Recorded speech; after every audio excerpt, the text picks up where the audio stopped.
Hola, ¿qué tal? Buenos días. Aquí estamos después de 3 semanas. Ya lo siento. Estoy muy contenta de poder volver a los videos que aquí que les estoy presentando semana a semana. Y esta vez con la segunda parte sobre el tema de la creación. Pienso que es providencial haber abierto el tema de la creación y pasado este tiempo, 3 semanas, en el que en una asistí a unos ejercicios espirituales por una semana y en la siguiente pues tuvimos mi familia la dicha de empujar al cielo a mi abuelito que falleció hace el lunes pasado. Eh, Muy contenta porque el tema de la creación, pues nos ayuda a ver el origen del hombre. En el curso de retiro tuve tiempo de pensar mi rumbo, mi camino, mi destino, mis metas, mis ideales, mi vida y redireccionar lo que hiciera falta. Y ahora, en este tema, el amor que abraza el mundo, la creación, segunda parte, ha sido un tema en el que he podido profundizar en qué es la vida y para qué está la vida y, y, y mi vida, ¿no? Entonces quiero invitarte a que pues en esta charla puedas tú hacerte pues preguntas que te lleven a reconducir tu vida a la meta final, que cara a la eternidad nos marcan el camino muy claramente, ¿no? Entonces, pues de paso, pues me acojo a la intercesión de mis abuelos, santos abuelos, y, y a los fieles difuntos para que nos hagan ver el valor de esta vida y entonces así podamos reconducirla, redirigirla, recalcularla hacia esa meta final. Entonces comenzamos. Pues tras haber reflexionado, ¿no?, sobre los relatos de la creación, la charla anterior, pues ahorita lo que pienso es que nos podemos preguntar una vez más, ¿no?, si es racional hablar hoy de la creación. ¿Es racional hablar de la creación? Y creo que vale la pena considerarlo porque el Papa acaba de escribir una carta, bueno, acaba de publicar el 4 de octubre una carta encíclica que se llama Fratelli Tutti en italiano. Bueno, la encíclica está escrita en español, pero el título está en italiano, donde se habla de todos los desafíos con los que nos encontramos actualmente. También estoy leyendo un libro impresionante, muy bueno, que se llama Mujeres Brújula en un bosque de retos. Toma nota del libro porque vale la pena conseguirlo y leerlo. De Isabel Sánchez, secretaria de la asesoría central del Opus Dei, o sea, el consejo el consejo de mujeres que ayudan a gobernar con el prelado del Opus Dei, donde cuenta su experiencia en sus años de vida en Roma y como trabajadora, bueno, como miembro de ese consejo, en el que cuenta pues todas sus experiencias en los distintos países del mundo. Ahí cuenta que ha visitado 50 países del mundo y va mencionando en el libro pues esos testimonios de personas, mujeres, brújula, que han sabido ser líderes y testimonios ante situaciones de la vida más complejas y difíciles.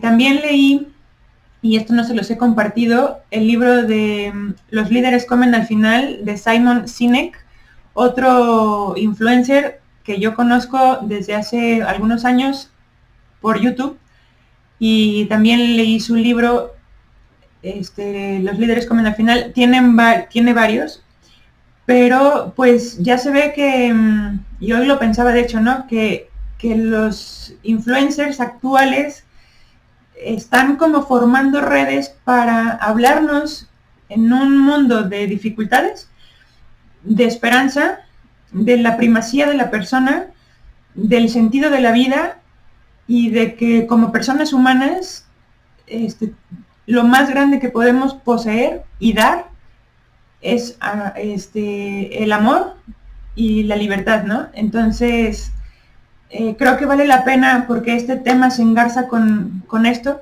pues comentarlo para que lo tengan en cuenta y nos podamos hacer la pregunta, ¿qué es la vida, no?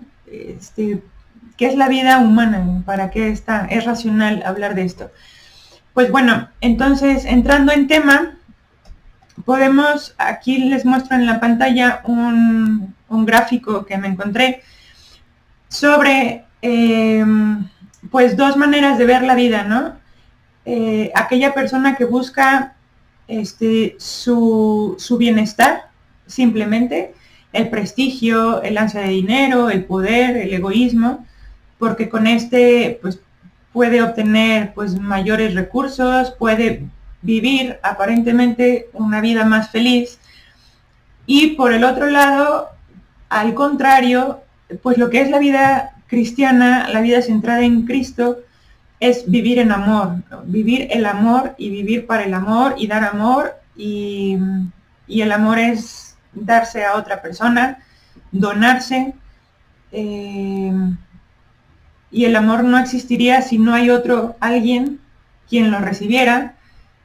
Y aquí vemos, ¿no?, estas características, pues el perdón, la solidaridad, el servicio, el amor, la convivencia, el sacrificio personal. Todos estos personajes que les contaba, autores, pues nos hablan de más bien estas actitudes, ¿no?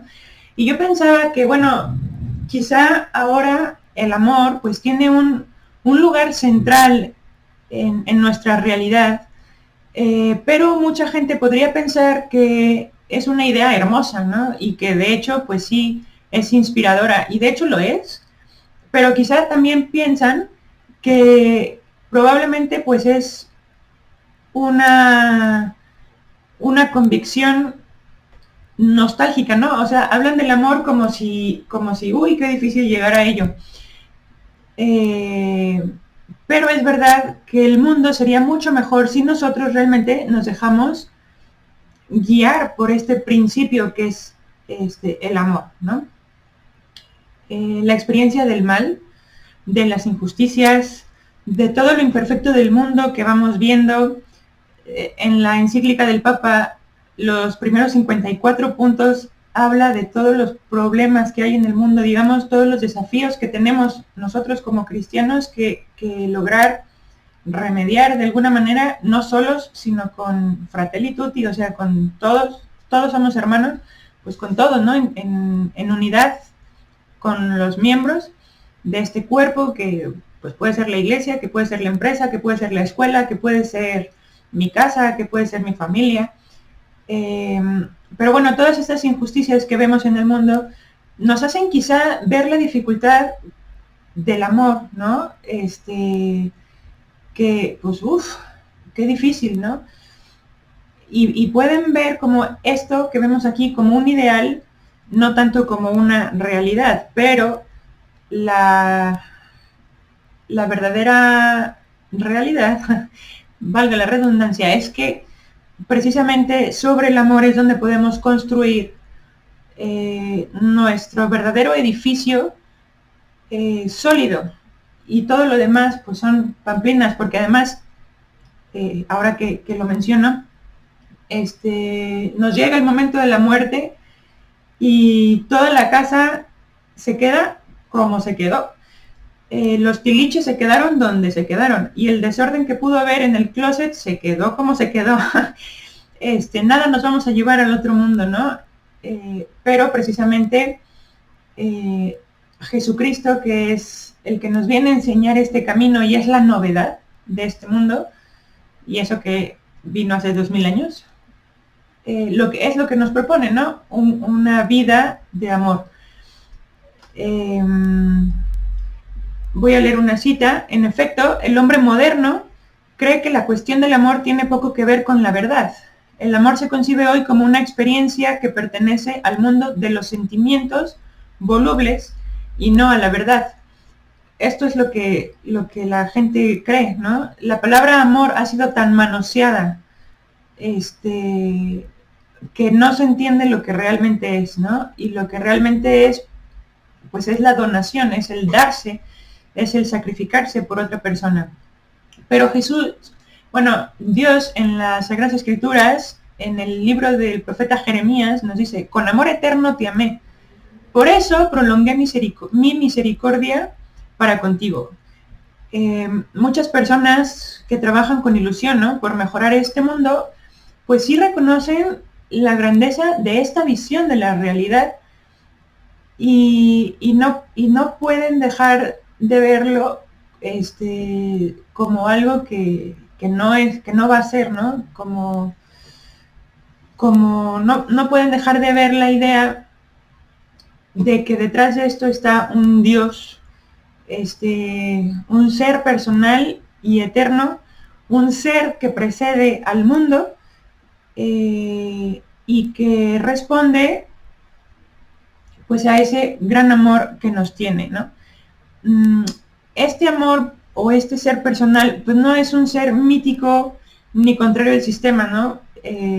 Jesús nos viene a decir que podemos vivir estas virtudes, ¿no?, dentro del amor, dentro de la caridad, algo contrario al sistema actual, ¿no?, de intereses políticos o económicos o lo que sea, pero y no nos podemos dejar llevar tampoco solo por la experiencia, ¿no?, la experiencia común. Podemos pensar, ¿no?, en el sentido de la caridad como algo que realmente es transformador, personalmente y poco a poco con el mundo. Y sí nos conviene hablar de la creación como un regalo de Dios, donde Él es el origen, donde Dios, que es amor, es el origen, y lo que nos ha infundido a nosotros es precisamente esto, para darlo a los demás. Y hablar de la creación, que es a lo que vamos, pues nos va a llevar a entender muchas más cosas. De hecho, a invertir la lógica de lo que actualmente vemos que está pasando en el mundo. Bueno, ¿dónde está Dios? Es la pregunta, ¿no? Es frecuente oír, ¿no?, muy seguido a la gente, incluso que tiene fe, la consideración de que la ciencia, como pongo aquí en esta gráfica a modo de ejemplo, fundamenta todo, ¿no? Todo lo mide, todo tiene parámetros, todo tiene inicio y fin, todo, pues todo, el cuidado de la salud, la naturaleza, se rige, pues las matemáticas están detrás de todo esto, las ondas, la radio, en fin, ¿no? Como toda esta serie de ejemplos que la ciencia basa ahí todas sus afirmaciones en pruebas seguras, pero que la idea de Dios puede basarse en tradiciones o suposiciones que no son verificables, ¿no? Esto puede pensar la gente. Y a primera vista, pues puedes decir, no, pues sí, ¿no? Puede ser difícil realmente, pues darle la razón, o sea, puede ser fácil, ¿no?, darle la razón a este punto de vista, ¿no? Sin embargo, no es lo mismo tener pruebas seguras que evidencias empíricas, ¿no? Nosotros tenemos la prueba segura de la existencia de Dios, aunque no lo vemos. Y una prueba empírica o una evidencia empírica es aquello que por los sentidos podemos, como está aquí escrito en estos ejemplos, medir, tocar, ver, confirmar, etcétera, ¿no? Pero podemos comprender que esta seguridad de la ciencia, ¿no?, también tiene un límite, tiene un alcance que está acotado por la misma ciencia, que también deliberadamente se concentra solamente en las pruebas empíricas y mensurables, no va más allá de lo que no ve y lo que no toca, ¿no? Porque pues no le toca eso a la ciencia.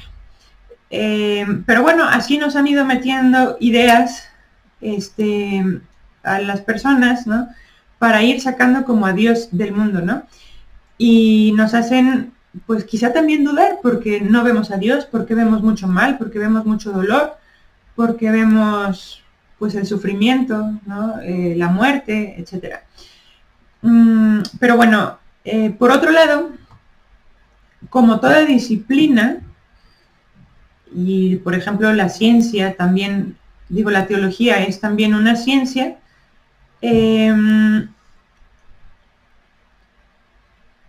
la ciencia experimental también tiene presupuestos que ella misma no puede demostrar, ¿no? Aquí pongo, por ejemplo, buscando en internet un espectro de la ciencia, pues apareció la imagen anterior y aquí vemos pues los colores, pero al final de todo, los colores pues existen, se forman a través del prisma, pero pues en el origen, pues cómo se forma eso, ¿no? Y ahí, cuando ya nos vamos a los orígenes de las cosas que sí existen y que la ciencia sí estudia, muchas veces ya no podemos llegar a contestar, ¿no? Todas estas cosas. Y la ciencia tiene que dar por supuesto, o por evidentes, muchos pasos previos, porque ya la razón no llega a comprenderlo. De esta manera podemos entender así que la revelación cristiana no es que venga a cuestionar el método de la ciencia, ni los evidentes éxitos que por supuesto que tiene la ciencia, ¿no? Sino que lo que hace la revelación cristiana es, en realidad, precede a la ciencia, y a la ciencia misma le abre esos horizontes que son mucho más amplios. La ciencia no llega, la ciencia tiene que descubrirlos para poder dar razones, pero va a llegar a algún punto que ya no puede seguir profundizando más, pues porque ya es cuestión pues de la creación de Dios, ¿no? El modo peculiar en que Dios se hace presente en el mundo puede hacerle aparecer a veces como un gran ausente, ¿no? Está Dios presente, pero a la vez no se ve, cosa que lo hace ver como el gran ausente. Pero Dios se manifiesta en la creación, ¿no? Y ahí ya lo vamos a ir viendo.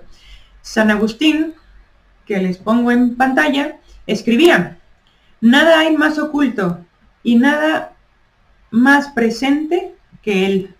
Difícilmente se halla donde está y más difícilmente donde no está.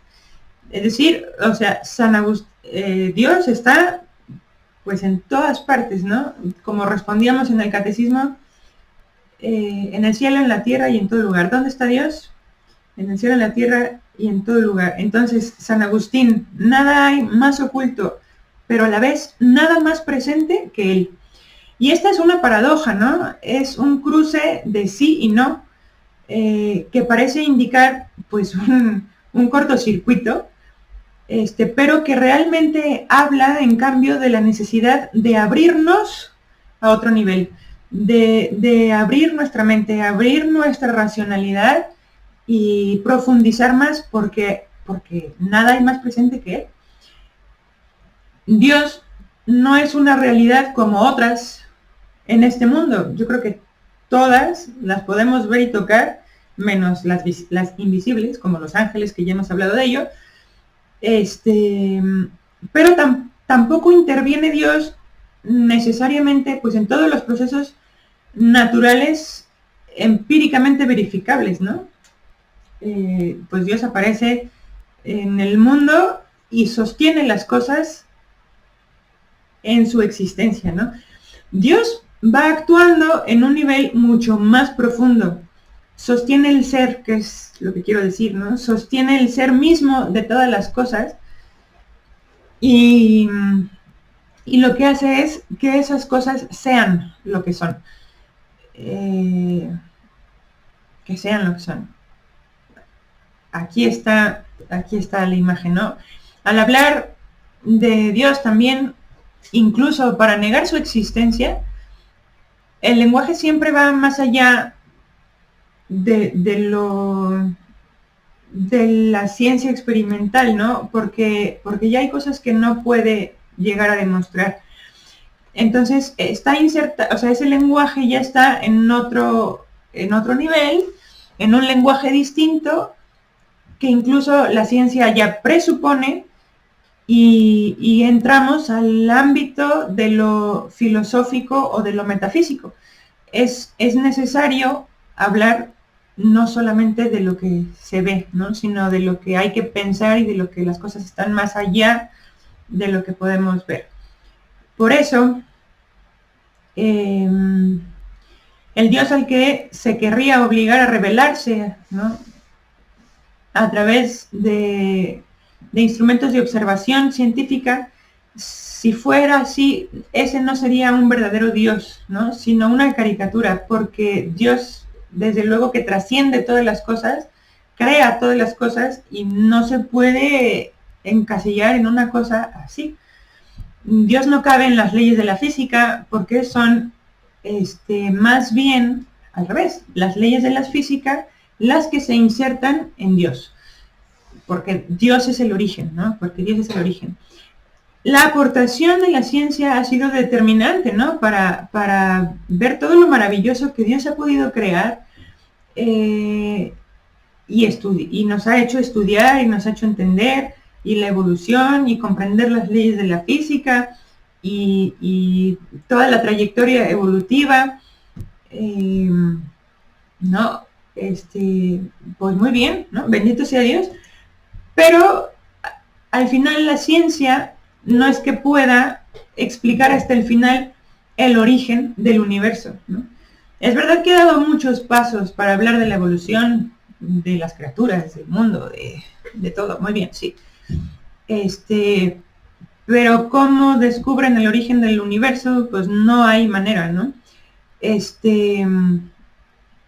No hay manera, porque ya se inserta la eternidad en lo temporal y no hay manera, ¿no?, de explicarlo. Entonces, precisamente explicar la ley con la que se ha pasado de la nada a la primera forma embrionaria, por ejemplo, del universo, está mucho más allá de las posibilidades de la ciencia. No hay manera, ¿no? Cualquier teoría cosmológica también asume precisamente estas coordenadas espaciotemporales como punto de partida.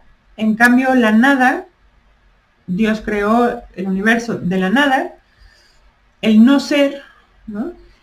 Pues la nada en sentido radical cae siempre fuera de esa estructura de las coordenadas espaciotemporales.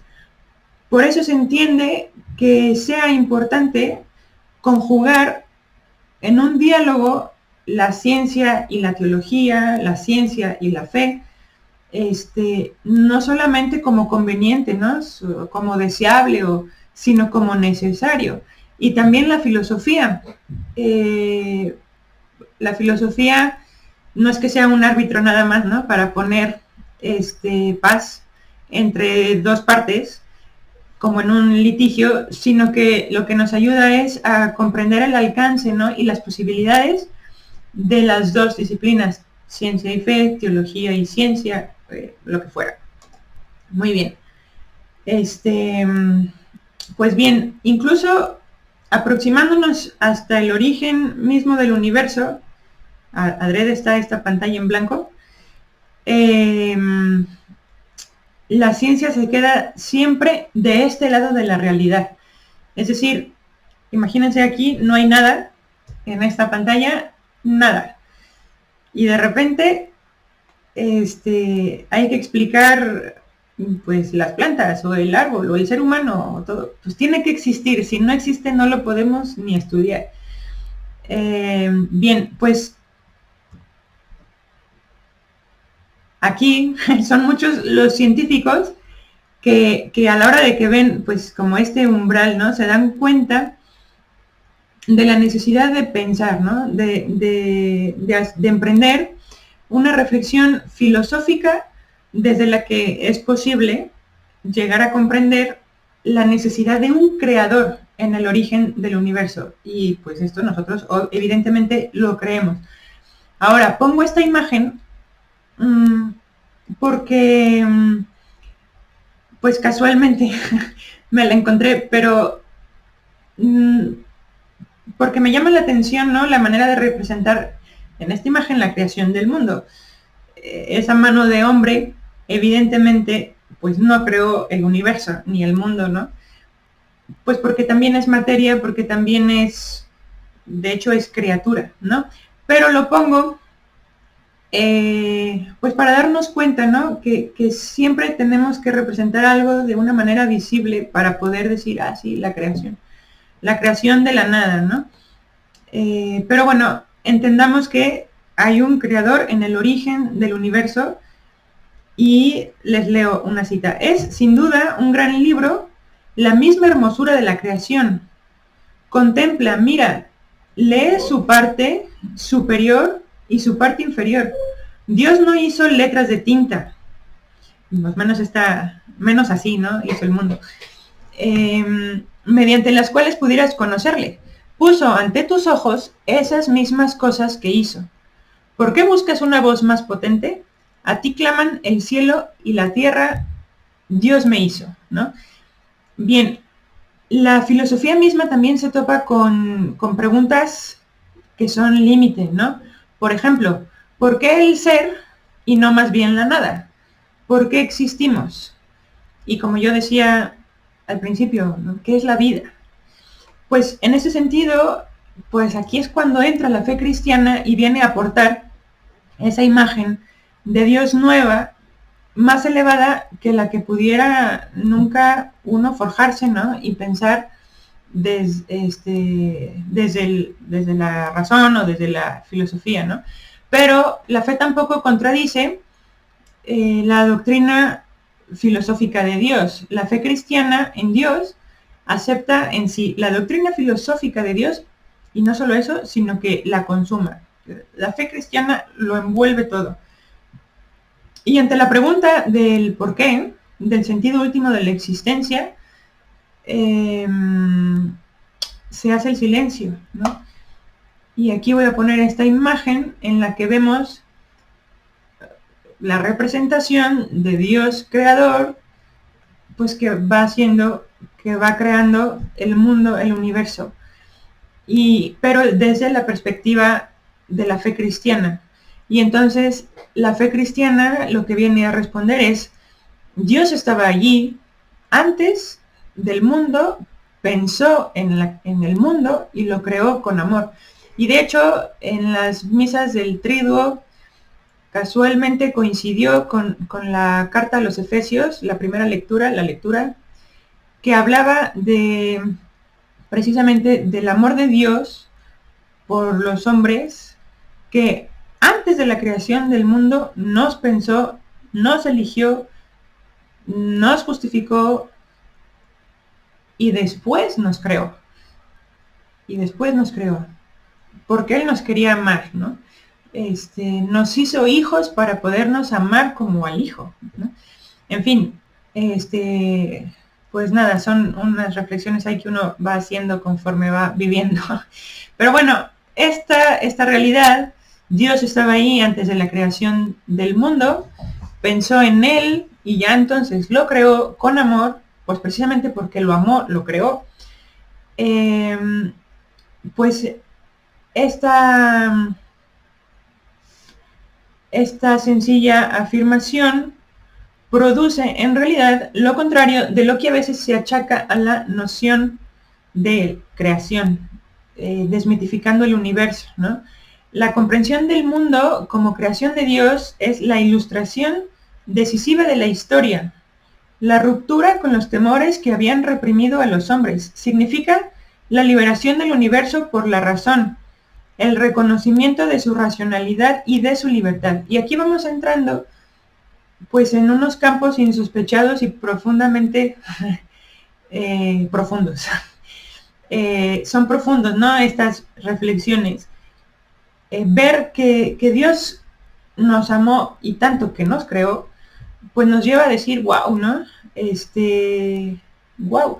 Dios con ese amor, en ese acto libre suyo, significa la liberación del universo, por la razón, por el reconocimiento de Dios. O sea, Dios quiso crearnos.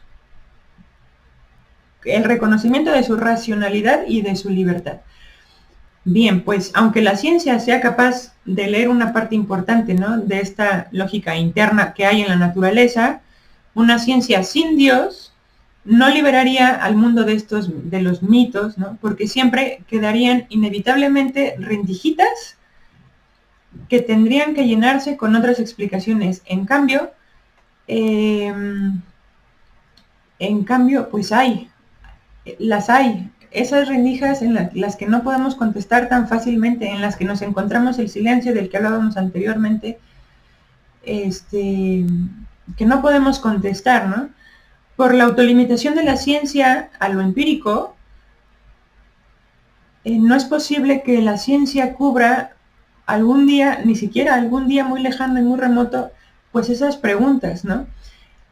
Porque trasciende el orden de lo empírico, porque hay un mundo invisible, porque hay un Dios creador eterno que no va a estar, digo, pues que es superior y que no podemos encontrar.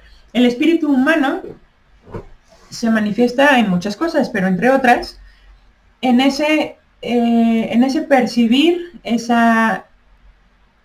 su propia identidad frente al mundo, ¿no? Nosotros nos reconocemos hombres, nos reconocemos personas humanas, nos reconocemos capaces de sufrir lo insufrible por hacer el bien, ¿no?, a quien queremos. Reconocemos esa identidad. También el mismo hecho de que nos preguntemos por esas rendijitas que no tienen propiamente respuesta, nos llevan a decir, nos llevan a ver, ¿no?, la grandeza de ese espíritu que tenemos. E incluso nos podemos, o sea, el espíritu en nosotros, las personas, nos podemos preguntar incluso ante alguien que diga qué estúpido es preguntarse por esas preguntas que no tienen respuesta, pues uno le llama la atención, ¿no? Es como decir, no me cuadra, ¿no? Y ese no cuadrarme, pues es también una manifestación de ese espíritu. Todas estas preguntas evidentemente son filosóficas, que aún posiblemente sean preguntas muy pequeñas, o que abarquen un mundo, pues un microcosmos. Lo que sí podemos ver es que somos algo más, ¿no? Que simplemente parte del mundo y ya, no, somos algo más, más poderoso que eso, ¿no? Más poderoso, tenemos mayor dignidad que todo lo demás, porque nuestra capacidad es mucho mayor en cuanto a espíritu humano, en cuanto a libertad, en cuanto a amor, que ningún otro ser es capaz, ¿no? Esa libertad personal y esa autoconciencia por la que nos percibimos diferentes a cualquier otra cosa que hay en el mundo, también por eso nos abrimos a la trascendencia. Nos podemos asomar al infinito y darnos cuenta de que hay un Dios que está detrás de eso, radicalmente distinto que el mundo, evidentemente, y además que lo va creando libremente. Y también viceversa, o sea, podemos decir que en el reconocimiento de que la realidad tiene su origen en esa libertad creadora, se juega el reconocimiento mismo de la libertad humana. ¿Por qué? Porque estamos creados a imagen y semejanza de Dios. Y al ser Dios libre, tan libre que creó el universo, y amante, y por amor nos creó, también por eso podemos vernos en nosotros libres, capaces de amar, con una dignidad superior, ¿no? reconocer la superioridad de la dignidad en todas las personas, no nada más en mí, ¿no? Sino en todas. También en las que sufren, también en las pobres, también en las que están marginadas, también en las que no tienen medios, también en las que están perseguidas, ¿no? En tantas personas que, bueno, si vamos leyendo al Papa, si nos asomamos a sus palabras, si como dije al principio, si observamos, ¿no? Ese sufrimiento de las personas, pero todo lo que nosotros sí podemos llegar a hacer para remediar en nuestro microcosmos, pues estas necesidades, pues nos vamos a dar cuenta de que realmente somos trascendentales y que tenemos una gran dignidad misma que hay que compartir, ¿no? Que hay que darnos a los demás. Bien, pues este es uno de los sentidos fundamentales en los que el Génesis dice que creó Dios al hombre a su imagen. Y aquí pongo esta representación de la Capilla Sixtina en pantalla, ¿no? Está Dios creando al hombre a su imagen, son iguales. Nosotros mismos somos ese espejo en el que podríamos entrever a Dios, podríamos descubrir a Dios. De la creación somos los seres pues más importantes. Yo creo que no me equivoco si dijera que más importantes que los mismos ángeles. John Henry Newman identificaba la conciencia, en la conciencia, nuestro gran maestro interior de la religión. ¿Por qué? Porque porque ahí podemos descubrir a Dios. La conciencia es un principio de conexión entre la criatura y el creador, donde nos podemos ver reflejado ahí a Dios y darle gracias a Dios por la creación, no solo la del hombre, sino de todo lo que existe, ¿no? La fe en la creación no es como añadir desde fuera el mundo del espíritu. ¿Sabes que aquí está la creación? Chas. Y es, pues ahora el espíritu, ahí va, al mundo material. No, sino que Dios abraza todo el universo material y está impregnado, ¿no?, de todos sus dones. Dante también en su libro, La Divina Comedia, también lo expresó de modo inmortal, y te leo: Dios es el amor que mueve el sol y las demás estrellas, así de simple, ¿no? En el corazón de lo real está Dios, y Dios quiere el mundo y a cada uno. Abierta su mano con la llave del amor, surgieron las criaturas. Y aquí lo vemos, ¿no? Tiene mucha profundidad teológica, y en este sentido San José María decía: a la hora de actuar, esta es la razón más sobrenatural, porque nos da la gana, porque esto indica que hay libertad, porque es decir, yo quiero entregarme en esto, yo quiero amar esto, yo me quiero dar a mí misma por aquello, ¿no? Porque me da la gana, porque yo sé que esto me identifica más con Dios, porque Dios también pues es libre, ¿verdad? Entonces, la libertad y el amor, tanto como la racionalidad del hombre, pues hablan de Dios, ¿no? Hablan de Dios. El mundo está creado ordenadamente y los hombres lo estamos tantito desordenando. Ahí es pues donde nosotros tenemos que reorientar, yo diría invertir el orden de las cosas. Si ustedes leen el libro de Los líderes comen al final, el autor se va al origen del hombre para ver cómo funciona biológicamente o químicamente el hombre, y con base en eso pues poner orden, ¿no?, en todas las actividades que va desempeñando el hombre. Sin embargo, lo que vivimos ahora es al revés.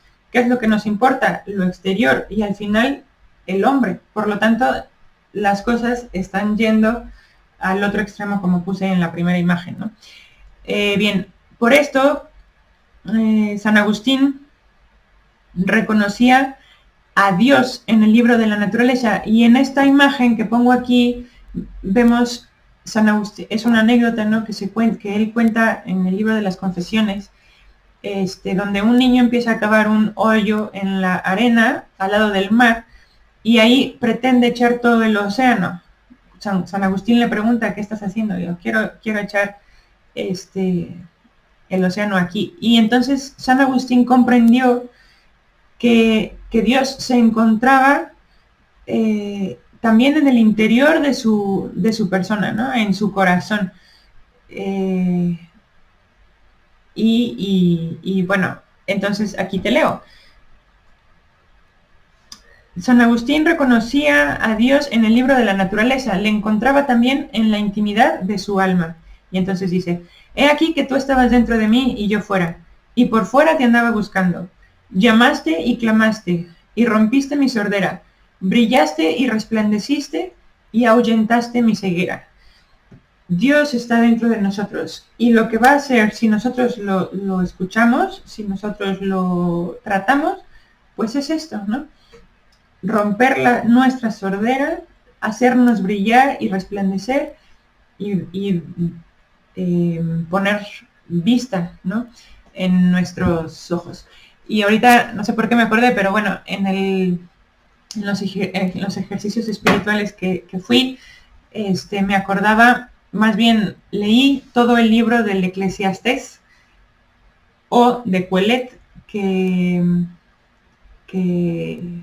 fueron las lecturas de la semana anterior en la misa. Y me hacía ver, pues, que todo es vanidad de vanidades, todo es vanidad, como caza el viento, lo importante es Dios, ¿no? Entonces, todo es vanidad de vanidades. Y en el libro de la Sagrada Escritura, pues dice: y me fui a investigar los trabajos de no sé dónde, y fui o sea, como a buscar dónde estaba realmente lo importante, y al final, pues, lo importante, en mi conclusión, y bueno, y porque así es, pues es Dios. Pero Dios es amor y no se puede amar si no hay alguien a quien amar. Y ese amor, pues, es el prójimo, ¿no? Es una conclusión dicha rápido y medio mal, pero pues es la realidad en lo que se debería de fundamentar la vida, ¿no? Encontremos a Dios en nuestro corazón y vamos a ver cómo si cambiamos, recordando que todo lo demás es vanidad de vanidades, y que no, pues, ¿para qué nos agobiamos por las cosas, ¿no? Si no hace falta, en realidad no. Muy bien, entonces aquí tenemos a nuestro amigo Chesterton, y esta es una frase, pues, que me encontré y dije: ay, la voy a poner, pero no por nada particular, pero bueno, en fin: las cosas muertas pueden ser arrastradas por la corriente, solo algo vivo puede ir contra la corriente, y vivas estamos nosotros, ¿no? Vivos. Por lo tanto, así hay que ir contra la corriente en este mundo actual, pero bueno, gracias a Dios, los milagros sí existen, y precisamente responden a todo esto que he dicho anteriormente, ¿no? Esta misma prioridad respecto al mundo, allí están los milagros, ¿no? Es la libertad, el amor y la sabiduría de Dios que nos ayudan, pues, cuando hace falta, pues, para lo que haga falta, ¿no? Entonces Chesterton, aquí se los pongo para que lo conozcan, él decía: si un hombre cree en la inalterabilidad de las leyes de la naturaleza, no puede creer en ningún milagro de ninguna época. Si un hombre cree en una voluntad anterior a las leyes, puede creer en cualquier milagro de cualquier época. Y yo creo que tú y yo sí que lo creemos, sí que creemos en los milagros, pero es la voluntad de Dios la que quiere. Y así, pues, podemos también ver en los evangelios, en los sinópticos, los milagros, ¿no?, que va haciendo el Señor. Y hay uno en que le dice un leproso que se acerca a Jesús y le dice: maestro, si quieres puedes curarme. Y él le dice: quiero. Queda limpio. Entonces, podemos ver, o sea, que Dios cura al hombre porque quiere, ¿no? Porque quiere. Del mismo modo que creó al mundo y ha creado a cada uno, pues también quiere efectuar los milagros y quiere por amor darnos lo que nos conviene y quiere por amor también mandarnos de repente así algún pequeño sufrimiento que nos ayude a sentar cabeza, a ver lo importante, ¿no? Benedicto XVI decía, comentando el evangelio de otro milagro, la curación de un ciego, dice: no es casualidad que el comentario conclusivo de la gente después del milagro recuerde la valoración de la creación al comienzo del Génesis. Todo lo ha hecho bien. Jesús todo lo ha hecho bien.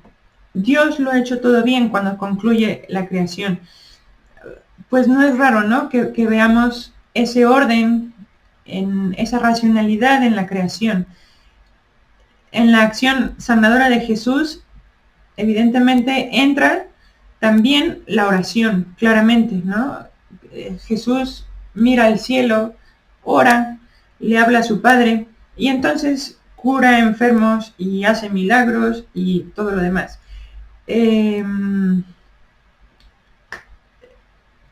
Jesús efectivamente cura también por compasión a las personas. Y evidentemente recurre al Padre, ¿no? Y entonces aquí se entrecruzan las dos relaciones que hay en Jesucristo. Relación con el Padre, relación con el hombre. Jesús es verdadero Dios y verdadero hombre. Por lo tanto, vemos claramente el ejemplo del Señor en esa compasión hacia el hombre que entra en relación con Dios y entonces viene la curación. Los milagros, así entonces, pues no es que sean excepciones, ¿no? Que ponen en cuestión la racionalidad del mundo, sino que van apuntando precisamente a la raíz misma de esa solidez, ¿no? Es el origen, Dios es Dios, ¿no? Ponen de manifiesto el verdadero milagro que es la existencia misma del universo y de la vida. Los milagros. El verdadero milagro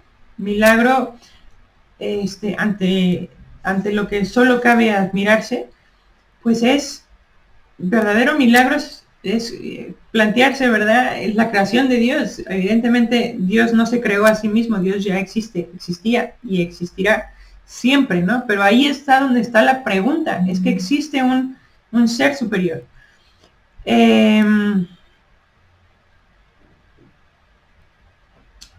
Muy bien, entonces, otra cita que aquí te leo. Desgraciadamente ahora no traigo no tomé nota de las fuentes, pero dice: la uniformidad y la generalidad de las leyes naturales llevan a pensar que la naturaleza se basta a sí misma. Todo ahí va, ¿no? Todo es cíclico, todo se va recomponiendo gracias a Dios. Pero dice: y sin embargo no hay solución de continuidad entre la creación y el acontecimiento más habitual y banal. El milagro interviene para convencernos de ello. Y punto, ¿no? Y sin palabras, y silencio. O sea, no se encuentra más que el amor de Dios como respuesta, ¿no? Muchas veces decimos: vivió de milagro. Hay maneras muy sorprendentes, ¿no? En que se van resolviendo ciertos problemas o peligros y podemos decir: vivimos de milagro, y pues sí, vivimos de milagro, pero esa frase pues tiene una verdad radical, ¿no? Que es: cada instante de nuestra vida se va desenvolviendo en medio de un milagro constante, que es que el mundo existe por amor, ¿no? Tú existes por amor, Dios te sostiene a ti en sus manos y en Él puedes descansar. O sea, vanidad de vanidades, todo es vanidad. Como casa el viento, ¿no? Ahí podemos descansar. Cada uno de nosotros, cada hombre, cada mujer, es un milagro de Dios, es querido por Él, es conocido personalmente por Él. Pregúntate, ¿no? ¿Qué es la vida? ¿Qué es la vida? ¿Para qué estás aquí? ¿Dónde está tu eternidad? Digo, pues, ¿dónde está tu foco? Ojalá que esté en la eternidad, que es a donde vamos. Ahorita solo estamos de prueba, ni siquiera, estamos y hacemos lo que podemos, pero pues ya, ¿no? San Pablo, en el Areópago en Atenas, decía: en él vivimos,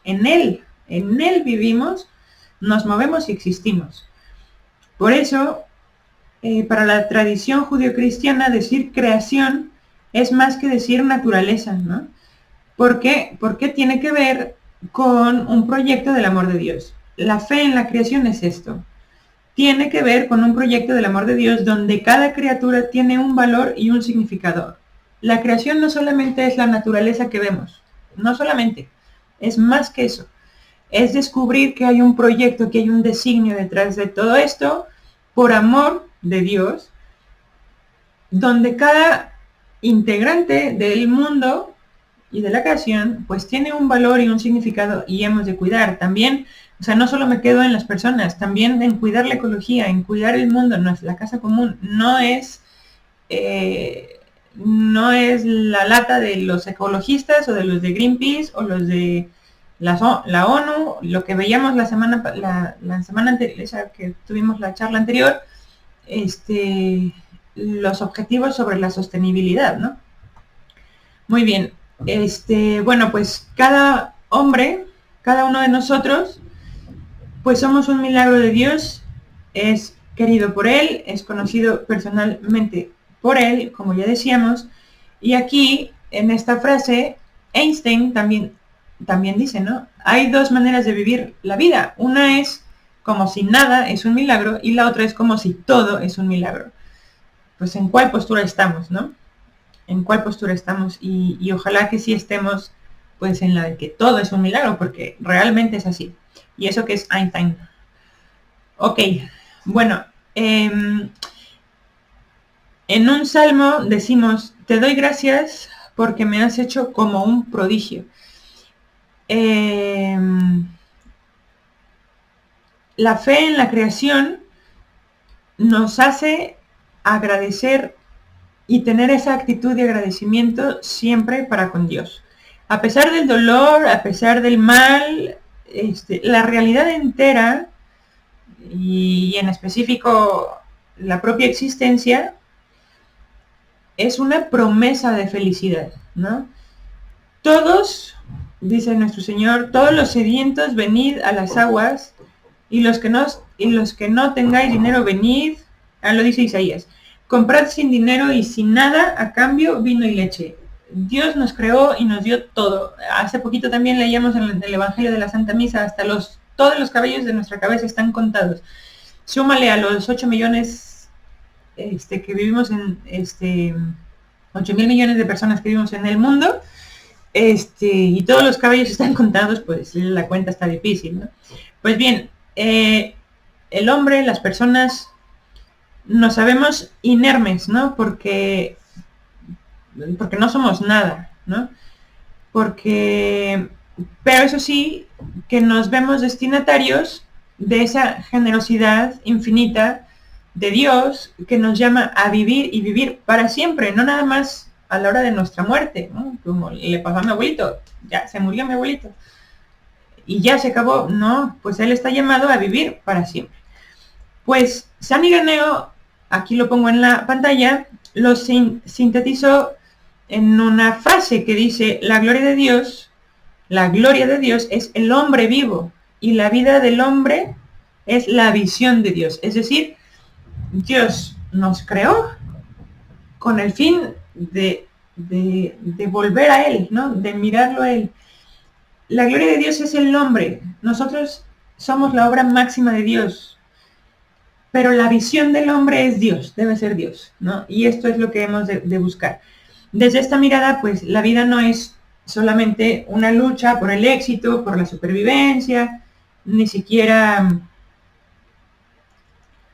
en las condiciones más extremas, ¿no? Es un espacio para el agradecimiento, para la adoración, en la que el hombre encuentra su verdadero descanso. Pues aquí, si sigo leyendo, para concluir, ¿no? Voy a decir, qué maravillosa certeza es que la vida de cada persona no se pierde en un desesperante caos, en un mundo regido por la pura casualidad o por ciclos que se repiten sin sentido. El Creador puede decir a cada uno de nosotros, antes que te formaras en el seno de tu madre, yo te conocía. Y entonces, fuimos concebidos en el corazón de Dios. Y por eso cada uno de nosotros es el fruto de un pensamiento de Dios. Cada uno de nosotros es querido, cada uno de nosotros es amado y cada uno de nosotros es necesario.